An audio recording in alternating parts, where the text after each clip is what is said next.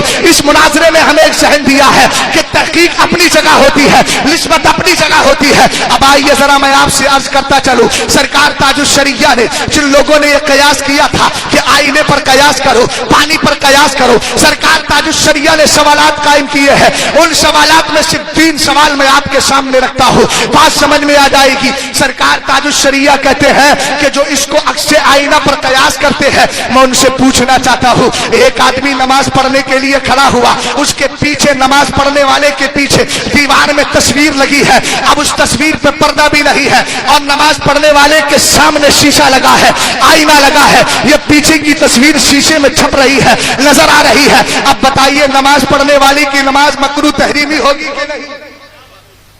سمجھے میری بات کو آپ بتائیے. پیچھے لگی ہے مگر سامنے نظر آ رہی ہے, تو ہو گئی سامنے. تاج الشریعہ کہتے ہیں اب بتائے اگر مکروہ تحریمی ہے نماز تو وہی مان لیا جو ہم نے کہا. ایک بات اور آپ نے فرمائی, ٹی وی کے تعلق سے آپ نے کہا کہ صاحب اس میں وہ عکس آئینہ پر قیاس کر کے ہم اس کو جائز قرار دے رہے ہیں.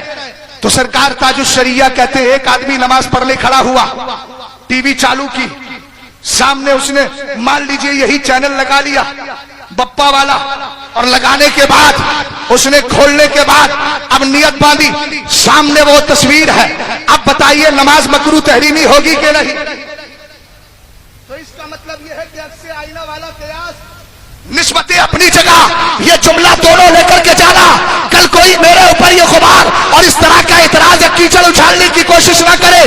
ہم نسبتوں سے پیار کرتے ہیں, مگر جب تحقیق کی بات آئے گی تو تحقیق کی بنیاد پر جس کے دلائل مضبوط ہوتے ہیں بات اسی کی مانی جاتی ہے. سرکار تاج الشریعہ کے دلائل مضبوط ہے. اعلیٰ حضرت نے اطال قدیر میں مسئلے کو واضح کیا اور فرمایا شک نہیں کہ تصویر حیوانی مجسم ہو, خامشدہ کپڑے پر ہو, دیوار پر ہو, دستی ہو یا عکسی, اسی معنی میں داخل ہے, یعنی وہ حرام ہے, یعنی وہ حرام ہے. اور جب حرام ہے تو یاد رکھنا سرکار تاج الشریعہ کے فتوے کے مطابق جو مرکزی دارالافتاء سے فتویٰ دیا گیا وہ غلط نہیں صحیح تھا, اور ہم بھی اس بات کے قائل ہیں. اور آپ تاج الشریعہ سے پیار کرتے ہیں, ان کی نسبتوں کا ادب و احترام رکھتے ہیں, تو یہاں سے پیغام لے کر کے جائیے گا. ہم اسی موقع پر ہیں کہ ٹی وی مولوی کے خلاف ہماری جنگ ہے اور جنگ رہے گی, اور انشاءاللہ الرحمن اس طریقے سے آخرت کو سنوارتے چلے جائیں گے. کاش میرے تاج الشریعہ کے فتوے پر سب نے عمل کیا ہوتا